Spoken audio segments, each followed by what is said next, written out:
గారు స్టూడియోలో వచ్చేసారు. రఘునందన్ గారు, నిజంగా ఒక ట్రాన్స్ఫర్మేషను, ఒక కావాలని ఒక పథకం ప్రకారం మీకు ఓటింగ్ ట్రాన్స్ఫర్ జరిగింది కాబట్టే మీ గెలుపు సాధ్యం. ఇది కదా ఇప్పుడు కాంగ్రెస్ ఆరోపణ.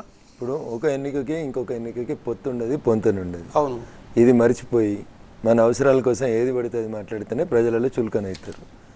2018 డిసెంబర్ 7వ తారీఖు రోజు ఎన్నికల ఫలితాలు వచ్చినాయి. 2018 డిసెంబర్ 7 రామ్మోహన్ రెడ్డి గారికి ఒకసారి వినాలి దయచేసి.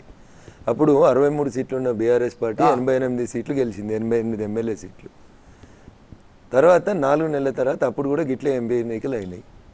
మల్కాజ్గిరి పార్లమెంటు పరిధిలో 7 బీఆర్ఎస్ ఎమ్మెల్యేలు ఉన్నారు. అప్పుడు మరి రేవంత్ రెడ్డి 5,000 ఓట్లతోటి మల్కాజ్గిరి ఎంపీ గెలిచిండు.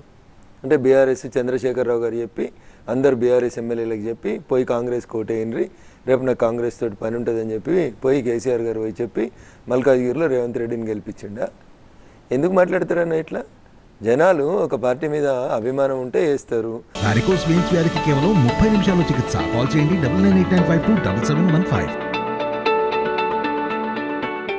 ఆ నాయకుని పనితీరు నచ్చితే వేస్తారు, నచ్చకపోతే ఓడిపోతారు.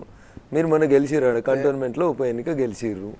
కంటోన్మెంట్లో ఉప ఎన్నిక గెలిస్తే మొత్తం మీ పాలనకి పట్టం కట్టేసి ప్రజలకు రోజు కరెంటు పోతుంటే, హైదరాబాద్లో ట్రాఫిక్ జామ్లు అవుతుంటే, చిన్న గాలివానకే ఊర్లలో కష్టాలు వస్తుంటే మా పాలన మంచిగా ఉందని ఓట్లేసిండని అన్నేదో లెక్కలు చెప్పుకుంటే 39.5కి వెళ్ళి 41కి వచ్చినాం కాబట్టి బాగా గొప్పగా వచ్చినామని చెప్తా ఉన్నాడు.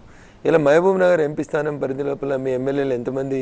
రామ్మోహన్ రెడ్డి గారు మహబూబ్ నగర్ ఎంపీ ఎట్లా ఓడిపోయారు సార్? మరి ముఖ్యమంత్రి గారు సొంత జిల్లాలో ఎమ్మెల్సీ ఎట్లా ఓడిపోయారు సార్?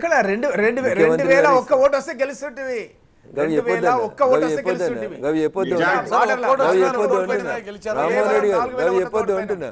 2001 వస్తే గెలుస్తుంటే 111లో 56 వస్తే గెలుస్తుంటే రామ్మోహన్ రెడ్డి గారు మీకు కూడా మస్తు జాగాలలో డిపాజిట్ పోయింది అసెంబ్లీ ఎలక్షన్లలో. అవేందుకు మాట్లాడతారు?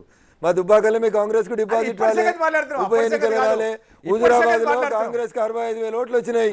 65,000 ఓట్లకి వెళ్ళి బల్మూరి వెంకట్ గారు పోటీ చేసినప్పుడు 3,000 ఓట్లు వచ్చినాయి ఈటల రాజేందర్ మీద. అప్పుడు కాంగ్రెస్ అంతా నిల్చొని ఈటల రాజేందర్ గారికి ఏమందా?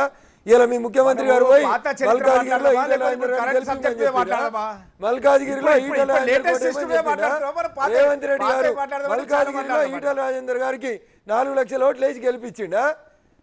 వంశీ చంద్రారెడ్డి గారికి నాకు వడది, ఆయన ఢిల్లీలో పైరవి చేసుకుంటుండు, పెద్ద లీడరు, నాకంటే పెద్ద లీడర్ కాబట్టి వంశీని ఓడగొట్టుర్రి, అరుణమ్మ కోటేయమని చెప్పిరా రేవంత్ రెడ్డి గారు?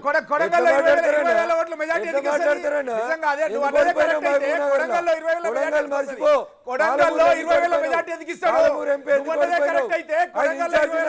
ఎందుకు ఓడిపోయినావు? ఆయన ఇన్ఛార్జ్ ఎందుకు ఓడిపోయినావు? నియోజకవర్గం పోతుంది, సొంత జిల్లా పోతుంది, ఆయన ఇన్ఛార్జి ఉన్న చేవేలో పోతుంది. ఇక మీరు మా ముఖ్యమంత్రి పరపతి పెరిగిందని చెప్తారు. రఘునందన్ రామ్మోహన్ గారు దీనికి సమాధానం చెప్పండి. రఘునందన్ గారు రైట్ చేస్తున్న పాయింట్, మల్కాజ్గిరి ఎందుకు ఓడిపోయినారు? మహబూబ్ నగర్ సొంత జిల్లా, సీఎం సొంత జిల్లా మహబూబ్ నగర్, పాలమూరు ఎందుకు ఓడిపోయినారు? ఇన్ఛార్జి ఉన్న చేవేలు ఎందుకు ఓడిపోయినారు? దాని వెనకాల అక్కడ 2 చోట్ల కూడా బీజేపీ గెలవడానికి కారణం ఏంటి? రేవంత్ రెడ్డి గారు కూడా రామ్మోహన్ గారు సమాధానం చెప్పిన మీకు వస్తారు. రామ్మోహన్ గారు సమాధానం చెప్పిన మురళి గారు